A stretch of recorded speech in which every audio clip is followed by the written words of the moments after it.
Karena Wijaya sedang naik daun, profesor dari Universitas Gadjah Mada UGM itu diduga memiliki kaitan dengan radikalis. Jauh sebelum komentar kejinya terhadap Ade Armando, korban pengeroyokan kelompok intoleran itu, ada dugaan lelaki yang berjenggot jarang-jarang itu berafiliasi dengan kelompok anarkis, bahkan teroris. Ade Armando yang sering mengkritik gerombolan radikalis itu dianggap sebagai ancaman.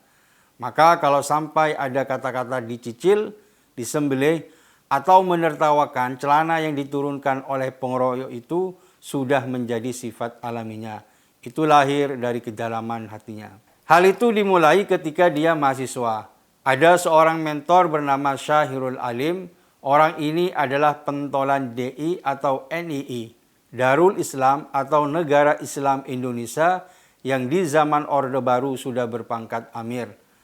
Syahirul Alim pada tahun 80-an adalah dosen kimia FMIPA UGM. Orang-orang yang saat itu sezaman dengannya tahu sepak terjangnya, termasuk kedekatannya dengan Karnawijaya. Tercatat karena ini mahasiswa angkatan 1981 dan saat itu anak-anak kimia direkrut jadi kadernya Syahirul. Orang yang mengangkat Syahirul Alim sebagai kader NII bernama Abdullah Sungkar, pengurus Al-Irsyad Solo. Dia adalah rekan Abu Bakar Ba'asyir, seorang Wahabi yang dianggap sebagai mentor dari banyak radikalis di tanah air. Namun, hubungan Karna dengan jaringan NII lebih lanjut memang harus didalami. Apakah hubungan terlarang itu tetap terjalin mesra sampai kini, atau ia pupus sebelum Karna menjadi profesor di UGM.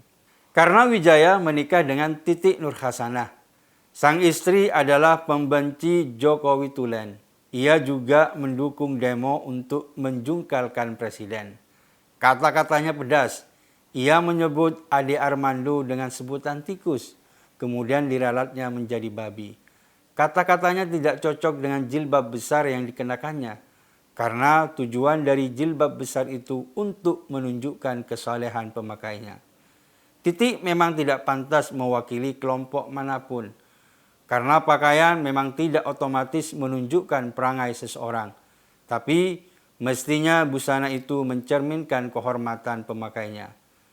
Karnawijaya dan istrinya ini mengelola rumah makan Joglo Engkling di Ngaglik, Sleman, Yogyakarta.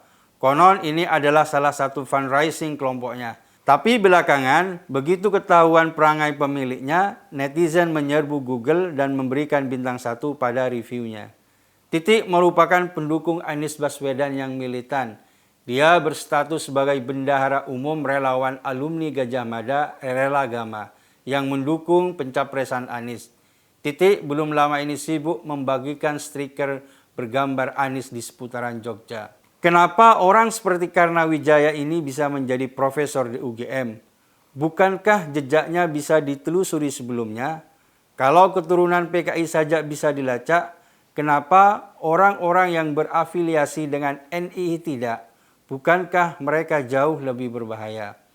Pertanyaan-pertanyaan ini menabrak tembok, sebab untuk menjadi profesor, seseorang harus benar-benar bersih dari anasir berbahaya. Tapi itulah faktanya. Karena Wijaya bisa lolos dan memiliki posisi prestisius di salah satu universitas ternama, yang sebenarnya ada dalam pengawasan banyak orang. Ini seperti kemalingan di siang bolong. Kasus Ade Armando akhirnya membuka topeng banyak orang. Bahkan mereka yang selama ini dianggap sebagai pejuang kemanusiaan. Dalam kasus pengeroyokan itu, mereka bisa-bisanya menutup mata dan menyalahkan Ade Armando yang kata mereka memancing kebencian. Opini tidak layak dibalas dengan kekerasan. Mereka yang hatinya tertutupi kebencian pada Ade Armando tidak menggunakan logika dengan baik. Mereka tidak mendukung pengeroyokan, tapi juga menyalahkan Ade Armando.